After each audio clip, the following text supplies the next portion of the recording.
Hi everyone, we are from Group 5 EIR project. In this video, we will discuss about women empowerment through tourism, especially in India within the scope of the gender concept in international relations. But first, we got to know what is gender. Gender is the concept of social relations that distinguishes the position, function, and role of men and women in society. In other words, gender is the nature and behavior attached to men and women that are socially and culturally constructed. Meanwhile, gender issues primarily examine the characteristic of women and the social relations between men and women. And then you might be wondering what is the connection between the gender concept to international relations, right? Well, IR studies have been criticized as being gender biased because they produce discourses that better reflect and promote a masculine worldview. But nowadays, the discipline of IR no longer revolves around the traditional issues. The post-Cold War era had witnessed the growth of the feminist theory of international relations. Numerous studies have shown how the inclusion of women into the field of IR will lead to increased compromise in foreign policy. Apart from the IR studies, a gender perspective is also important to look at the IR practices because it can help us to understand the contemporary global problems in many countries. Development issues, for example. What is gender inequality?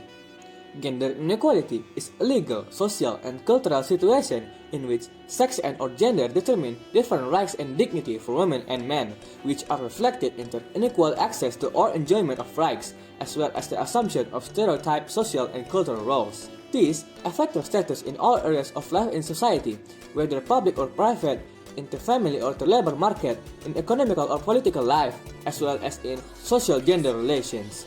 In virtually all societies, women are in inferior position to men. Why is it important to empower women? Empowering women is to give women the right. Empowering women is essential to the health and social development of families, communities, and countries. It's also important for women's self-esteem and also for societies. Empowerment helps to reduce in domestic violence do people promote and give the value to women. When women are living safe, fulfilled, and productive lives, they can reach their full potential, contributing their skills to the workforce and can raise happier and healthier children. They are also able to help fuel sustainable economies and benefit societies and humanity at large. Here we go with the concept of woman empowerment through tourism. Tourism is seen as one of many tools that can contribute to the SDGs. The strength of tourism is that it can help to promote gender equality and empower women. So, how can tourism contribute to SDGs? Increasing power and control over natural resources by introducing environmental conscious practices within livelihoods and stressing the importance of conservation and sustainable practices within the environment, so that it can function as any kind of tourism supply and thus as a new income generator.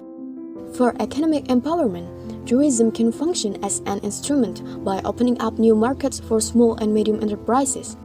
To help educational empowerment, tourism can be used as a sector where women from all hierarchies in society with all types of educational background can be trained and educated for certain skills within the tourism industry.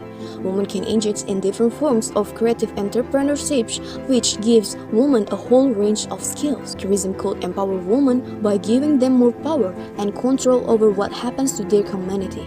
How is the empowerment implemented in India? Ecotourism site in Janaspura Women Tree Growers Cooperative. Through the cooperative, the women systematically plan how to make optimum use of the available land employing a multifaceted approach. Through partnering with the local research station of Gujarat Agriculture University for technical assistance, they were able to maximize production and income by using scientific agriculture practices. They utilize low-cost methods of boosting productivity such as designing cropping patterns to enrich the soil.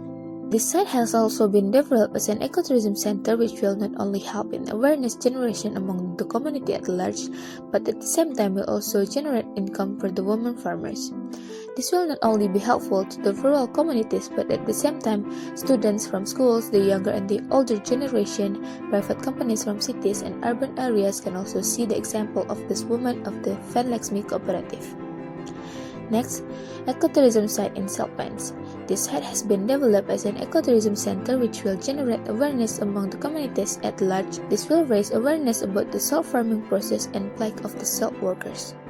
This ecotourism center will provide a pollution-free and clean environment to the communities. This area had been declared as well as sanctuary in the year 1973. The tourists will also be taken to watch the wild asses. In addition to these wild asses, black bugs and a variety of migrant birds could be found in this region. Why is the empowerment successful? For Ghanespura Women Tree Growers Cooperative, SEWA has assisted landless poor women in Mehsana district to form cooperative for tree growing, which the areas have been developed as ecotourism site. Today, the Van Laxmi Cooperative stands as a model for the entire district of how the landless poor can successfully implement collective agriculture. Women who used to earn just 15 rupees as agricultural laborers and never engaged themselves in matters of yield, sale, and expenditure on market are now recognized as farmers. They now meticulously manage their land, tracking each and every cost. The cooperative has acquired improved equipment such as power tiller, thresher, and a drip irrigation system. The plan also ensures full employment for the members, and the land meets the fodder and fuel needs of the village. As it has been licensed as an authorized seed distributor by the Gujarat State Seed Corporation, the cooperative also provides timely and reasonably priced quality seeds to not only their own village but to the entire area. In the second case, SEWA developed ecotourism site in salt pans, which the empowerment project is considered to be a start in the effort to change the plight of the salt workers. Salt trade in Gujarat involves more than 70,000 salt workers. This is a major occupation or industry other than agriculture and cattle rearing for the rural household in the districts. At the end, ecotourism development might bring some improvement to the living condition, especially in terms of facility and infrastructure in the salt pans.